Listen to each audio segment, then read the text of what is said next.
नमस्कार दोस्तों। वो कहते हैं ना, रिकॉर्ड वही तोड़ते हैं जिनकी रगों में खून नहीं बल्कि जुनून दौड़ता है। तो दोस्तों, जुनून क्या होता है? जुनून एक पैशन होता है, एक स्ट्रॉन्ग फीलिंग होती है टू डू समथिंग, कुछ करने का जोश, तीव्र भावना। तो दोस्तों, जीवन में कुछ करना है तो एक स्ट्रॉन्ग फीलिंग रखिए कुछ करने के लिए, कुछ अच्छा करने के लिए।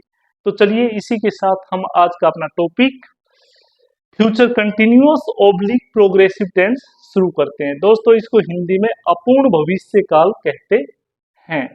अपूर्ण भविष्य काल वह होता है जिसमें कार्य पूरा नहीं होता बल्कि भविष्य के अंदर प्रोग्रेस में रहता है। दोस्तों, अगर आप हमारी वीडियो को पसंद कर रहे हैं तो इसे लाइक, सब्सक्राइब और शेयर करें ताकि हमें भी हौसला मिलता रहे। तो चलिए शुरू करते हैं फ्यूचर कंटिन्यूअस टेंस।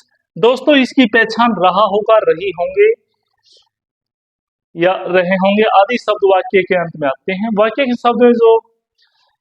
के अंत में जो शब्द आते हैं उन्हीं से हम टेंस की पहचान करते हैं और नियमों के आधार पर सेंटेंस का निर्माण करते हैं। तो देखिए, पॉजिटिव में इसमें सेंटेंस का निर्माण कैसे होता है?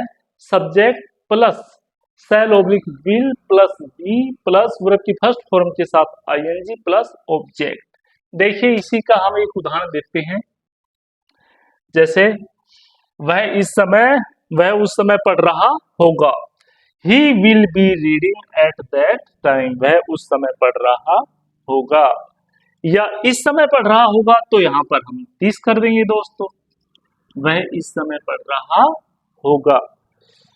Next, negative. नेगेटिव में दोस्तों हम विल बी के मध्य नोट रख देते हैं। Note is place between will oblique shall and be. जैसे हम यहां पर कहें वह इस समय पढ़ नहीं रहा होगा, तो यहां पर हम इसके बीच में नोट रख देंगे। He will not be reading at this time. या नेक्स्ट, इंटेरोगेटिव।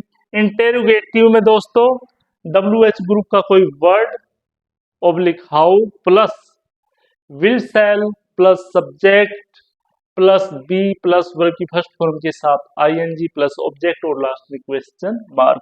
जैसे इसी का ही हम एक उदाहरण देखें। यदि जिस प्रश्न का उत्तर हमें हाँ या ना में देना हो तो उस वाक्य की शुरुआत हेल्पिंग वर्ब से होती है। हेल्पिंग वर्ब मतलब विल शैल से। देखिए इसका वाक्य, क्या वह इस समय पेड़ों में पानी दे रहा होगा? तो हम इसको क्या बनाएंगे दोस्तों? इसका उत्तर हमें हाँ या ना में देना होता है, तो इसको हम विल शैल से स्टार्ट करेंगे। क्या वह, तो ही के साथ विल का प्रयोग करेंगे। तो देखिए, will he watering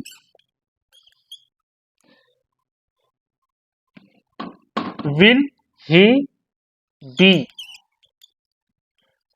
watering plant at this time.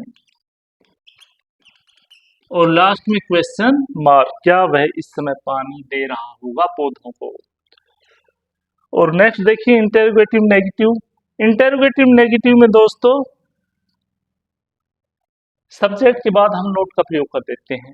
जैसे, क्या वह इस समय पौधों को पानी नहीं दे रहा होगा, तो यहां पर हम will he not be watering plants eight this time. तो यहां पर हम नोट का प्रयोग कर देंगे।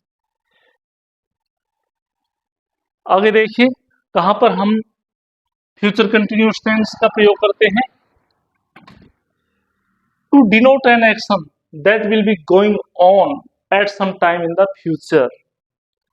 तो फ्यूचर में किसी समय पर जो कार्य हो रहा होता है उसके लिए हम इसका प्रयोग करते हैं। देखिए, they will be playing cricket tomorrow evening.